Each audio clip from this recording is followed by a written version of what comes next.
Hi guys, welcome to another episode of Friday Vibes Centonomy Campus Edition. As you know, my name is Esther and today I have a very lovely guest who you can't wait to hear from.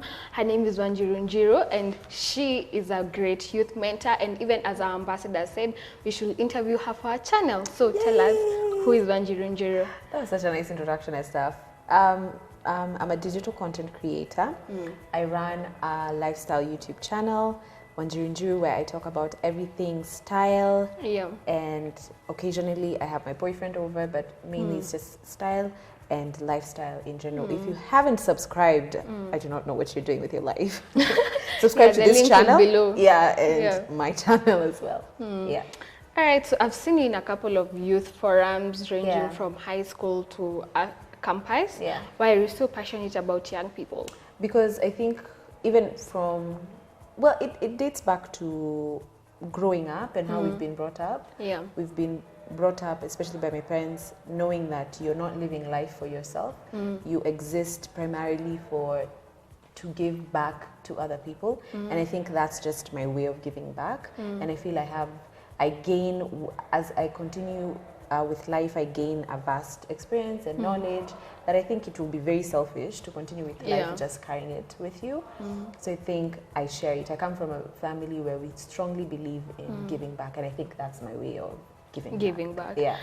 On that note, I will say, do you think most millennials or the young people aren't about giving back per se, or are a bit selfish? We've been perceived as that, so what's your thought? I think that's a general understanding of the millennial generation. We're very selfish, and it's true. I mean, in various aspects, we want self-gratification, but I think I've also encountered so many people who are very passionate about giving back and about being more than yourself. And I think, as I said before, we exist primarily for other people.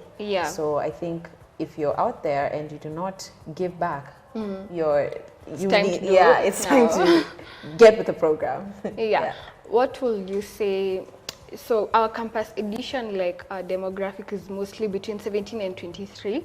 What will you say are the challenges you faced when you're around that age? Maybe I'm still at that age. How I wish. I think for me, it was a lot to do with identity. I really didn't, and when I say identity, I mean like you don't know what you want to do exactly with life. You don't know what career, maybe path. A lot of that wasn't clear for me at that age. And I think also, and even if it was clear, so much as I grew and I developed, so much changed. And I changed, and then I had to battle with this person who I have become, the interests that I've developed, the hobbies that I've started getting accustomed to. I think so the biggest challenge for me was identity, finding the things that I love, what I want to do with my life, the kind of people I'm even attracted to, and not boys even, I mean even like friends, the kind of people I want around me. So I think it was a lot to do with identity. So along that line, you'll find most young people also are struggling with the same, especially when they're studying one thing and then they don't want to pursue it. I'm one of them. I did biotech, and see, I'm working at Centonomy. So what do you have to say about it? Yes, I finished my 4 years, but I realized too late when I was going to 4th year. That's when I realized that I'm not going to pursue biotech. Let me ask you the question, like, how did your parents take it? Like, they're even right now, they're always pushing like, hey, you should get a biotech job. In fact, biotech jobs are really paying. In fact, we have these connections and these connections. And for me, I've been very strict about what I want to do. And they know that, okay, not hard-headed per se, but I've been very strict about what I want to do. So for example, like, let's say they want to plan, let's say my brothers to go to, like, let's say Canada or somewhere else. For me, and they ask me, no, me I want to stay in Kenya. I know what I want to do, and they've been really pushing, getting scholarships, links. You need to do your masters now. You need to get a job to do what. I think for me, I faced the same thing because I studied economics and finance, and then probably I would be working here. Probably, And then I decided to venture into this, which is creation of content and just entertaining and all that stuff. I think for me, what was very important was to stay true to myself and stay true to what I want. Because at the end of the day, parents, they try to sway you one way. And to be honest with you, it's all they know, you know? And I came to realize that about my own parents, that all they know, and it's the generation that they've been brought up to, within what they've been exposed to, is that they know the careers that are high-flying are office jobs. They don't understand how at 25 you can have your own thing. They believe at 25 you need to gain work experience, and then at some time you'd get off, you now venture into your own thing. What was important for me was to include my parents in every part of the journey, like even till today, like even if they ask you the same question like 10,000 times, like what is your day job, like what are you doing, so what do you do, you have to answer that question 10,000 times, because it creates that kind of transparency, like they understand what you're doing, and it gives them like a clearer picture of where you want to go and what you're doing. I don't know if that answers. I think it makes sense, and it takes some time like for them to understand, because even right now mom doesn't still know what I exactly do.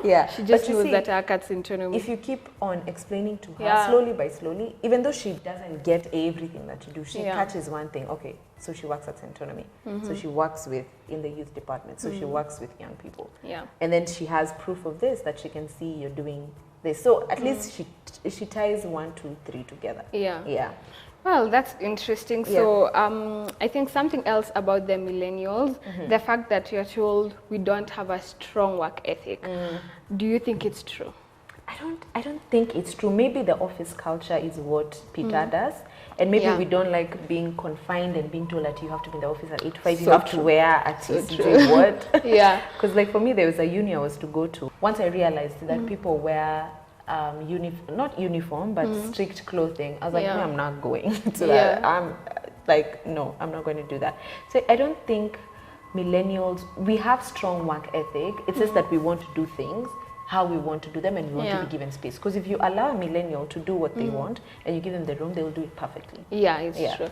And I think that's one of the things I'm sort of grateful for here at Centonomy. You kind of like do things your own way. You have your targets, but whichever way you achieve them. And I think that's something that young guys are looking for in many companies, and they don't have that, because most people are like the manager level are in like 40s, 50s. So they don't understand the millennial mind. They don't understand that I can work from 8 to 12 and do everything that I needed to do that day, and I don't need to work from 12, and from 12 to whatever, give me time to leave the office. So along with that, will you say, you see, I think it's the reason that millennials change jobs very frequently. Do you think it affects like their career progression in a way if you keep changing jobs? I think there's also need to understand that the value that you get in maybe the experience that you garner in time. But I think we also live in an age where it's very important to put yourself first. And you know, I know if you're switching jobs just for the sake of switching jobs, you know what I mean? Then maybe there's a problem there. But if you truly feel like, okay, I'm not happy here, and I feel like I've served my time here, there's need for me to grow or look for a more engaging role, then it's fine. I don't think that would, if you know what you want and you know where you're going and you know what you need to do, and you feel like this, where I am right now is not helping me get there. So I think then that's when it necessitates you to switch. So let's talk about money. Why do you think it's very important for young people to learn how to manage their money? Because money is all that you have. It's the way the world works. So you need to know, if you don't have it, you're no problem, you're no fix. So let's say you're making 20 Gs per month. You need to know, if you're living alone, you need to know how to divide that with rent. You need to know, I need food this whole month. I need to move from here to work. I need, if I'm doing classes, I need to go to class. If I'm doing, what is it? If I need to save and do a certain thing, I need to know. And I think the only way you can know that is if you know how to manage your money. The only way you can spread that 20,000 is if you know how to manage your money. And I think even the knowledge of managing your money makes you smarter in even the way you invest it. And I mean, at the end of the day, if money is not just for the checking account, it's just not to buy your clothes or whatever, or to make you look good.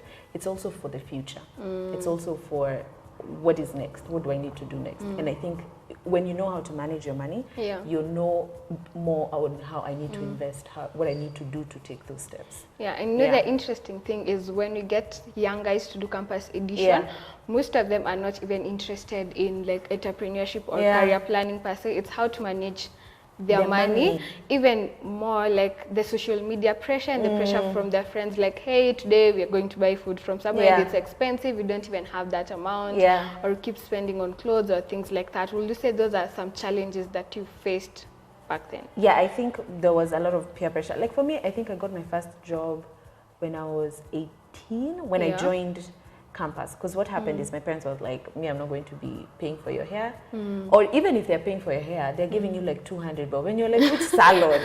For even blood, right? For 200 shillings. So that prompted me to actually get like a side hustle that would foot all these bills that I had. And I think tying into social media pressure, I think we live in a world where everything is, you desire the next person's things, and maybe that's always how the world has worked, but social media has made it even greater, because you can see it firsthand. You can see somebody has traveled and you're like, even me, I need to go. But the way my bank account is set up, I can't travel. So I think with more management classes, it's easier for you to achieve that goal, even if it's not the same way you're living your life. It at least becomes more attainable, you know, and it becomes, it's not a far dream anymore. What will you say are like the lessons about money that you're currently living by? I think number one, that money is a scarce resource, so don't go wasting it the same way. Don't go wasting it everywhere, though I need to really live by that. And also another thing that I've come to learn about money is that in as much as it's a scarce resource, it's also important to appreciate yourself, and that may mean like in a month, from what you're making in a month, or from wherever you want to buy yourself a nice shoe. It's fine to do that. And I think another thing that I've learned about money is that it's not only about you. And money is, you do not make money to satisfy yourself only. You can also do it for other people. So basically people also have to get their priorities. Their priorities right. And also budgeting is important. I think that's another money lesson that I live by, that budgeting is important. Like every month I sit down, I say this and these are my almost like recurrent expenditure every month. This is what I need to use for maybe my YouTube business, like in terms of maybe I need to buy something that is related to the business, then this is what I use for entertainment. By entertainment I mean going out with friends. This is what I use on my fare to and fro. And then now this is what I need to save, or whichever comes first. I save first and then I use my on these other things, but I make it a point to budget so that you're just not going to swipe. Another thing, they've all come now to my mind. It's okay. Another money lesson that I've learned is that I would rather have hard cash than keep swiping or paying by M-Pesa. Because I have this notion, I don't know if anyone out there lives by it, like me, I always believe that money in my account is everlasting. So the more I swipe, like if I don't see it, what do you like, mean everlasting? In the sense that, like if I don't see it coming out of my pocket, then I'm not feeling the pinch. So I go swiping, go paying by M-Pesa because life is and the extra charges. Exactly, you see? But I end up, at the end of the month, I'm like, where did my money go to? So I prefer now to be using hard cash, because kuna uchungu una feel ukitoa pesa kufanya hii kazi, other than just going and like this paperless money, like it gives you an illusion that you have money like your money is everlasting and truly, but as opposed to hard cash. So that's helped me minimize my expenses. Okay, that's really great, because I think budgeting is like the very first class we tackle in both Centonomy classes that deal with personal finance. In campus edition, it's the very first thing, like how to track and also how to track your expenses. So thank you very much for being part of us, being part of campus edition. Thank you so much. We look forward to working with you more in the future. Thank you. I want to come for classes. Me, I'm coming for classes on personal finance. Guys, if Hachi's coming for classes, and don't forget, campus edition starts on June 22nd. The link will be down below, as well as the link to Wanjiru Njiru's YouTube channel.